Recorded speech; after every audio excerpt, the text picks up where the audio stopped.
ಸಚಿವ ಕೆಎಸ್ ಈಶ್ವರಪ್ಪನವರು ಕೆಂಪುಕೋಟೆಯ ಮೇಲೆ ಕೇಸರಿ ಧ್ವಜವನ್ನು ಹಾರಿಸುತ್ತೇವೆ ಎಂದು ನೀಡಿರುವ ಹೇಳಿಕೆಯನ್ನ ಕಿಸಾನ್ ಘಟಕ ಕಾಂಗ್ರೆಸ್ ತೀವ್ರ ಖಂಡಿಸುತ್ತದೆ. ರಾಷ್ಟ್ರಧ್ವಜಕ್ಕೆ ಅವಮಾನ ಮಾಡಿರುವ ಸಚಿವ ಕೆಎಸ್ ಈಶ್ವರಪ್ಪನವರನ್ನ ಸರ್ಕಾರ ವಜಾ ಮಾಡಿ ಎಂದು ರಾಜ್ಯ ಕಿಸಾನ್ ಘಟಕದ ಕಾಂಗ್ರೆಸ್ ಮುಖಂಡ ಡಾಕ್ಟರ್ ಪದ್ಮಜಿತ್ ನಾಡಗೌಡ ಹೇಳಿದ್ದಾರೆ. ಅವರು ರಾಜ್ಯ ಕಿಸಾನ್ ಘಟಕದ ಕಾಂಗ್ರೆಸ್ ವತಿಯಿಂದ ಬಾಗಲಕೋಟೆ ಜಿಲ್ಲೆಯ ರಬಕವಿ ಬನಹಟ್ಟಿ ತಾಲೂಕಿನ ಬನಹಟ್ಟಿಯ ಈಶ್ವರಲಿಂಗ ಮೈದಾನದವರೆಗೆ ನಡೆಸಲಾದ ಪ್ರತಿಭಟನೆಯನ್ನು ಉದ್ದೇಶಿಸಿ ಮಾತನಾಡಿದರು. ತ್ರಿವರ್ಣ ಧ್ವಜವು ನಮ್ಮ ರಾಷ್ಟ್ರದ ಅಖಂಡತೆ, ಸಾರ್ವಭೌಮತೆ ಮತ್ತು ಸಂವಿಧಾನಗಳ ಸಂಕೇತವಾಗಿದೆ. ಇಂತಹ ರಾಷ್ಟ್ರಧ್ವಜದ ಕುರಿತು ಈಶ್ವರಪ್ಪನವರು ನೀಡಿರುವ ಹೇಳಿಕೆಯನ್ನು ನಾವು ಖಂಡಿಸುತ್ತೇವೆ ಎಂದರು. ಬಳಿಕ ಕಾರ್ಯಕರ್ತರು ರಬಕವಿ ಬನಹಟ್ಟಿ ತಹಶೀಲ್ದಾರ್ ಸಂಜಯ ಇಂಗಳೆ ಮೂಲಕ ರಾಜ್ಯಪಾಲರಿಗೆ ಮನವಿ ಪತ್ರವನ್ನು ಸಲ್ಲಿಸಿದರು. ಕಾಂಗ್ರೆಸ್ ಅಚ್ಚಾಹೆ, ಕೆಎಸ್ ಈಶ್ವರಪ್ಪ ಲುಚ್ಚಾಹೆ ಎಂದು ಕಾರ್ಯಕರ್ತರು ಘೋಷಣೆ ಕೂಗಿದರು.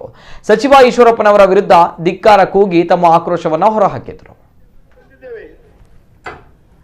ಭಾರತ ದೇಶ ಸ್ವತಂತ್ರ ಪೂರ್ವದಲ್ಲಿ ಭಾರತ ದೇಶದ ಸ್ವಾತಂತ್ರ್ಯಕ್ಕಾಗಿ ಸಾಕಷ್ಟು ಜನ ಹಗಲು ಇರುಳು ಎನ್ನದೆ ತಮ್ಮ ತ್ಯಾಗ ಬಲಿದಾನಗಳನ್ನು ಮಾಡುವುದರ ಮೂಲಕ ನಮ್ಮ ದೇಶಕ್ಕಾಗಿ ಸ್ವಾತಂತ್ರ್ಯವನ್ನು ತಂದುಕೊಟ್ಟು ಸಂವಿಧಾನವನ್ನು ರಚನೆ ಮಾಡಿ ನಮ್ಮ ದೇಶದ ಧ್ವಜ ಯಾವ ರೀತಿ ಇರಬೇಕು ಆ ಧ್ವಜದ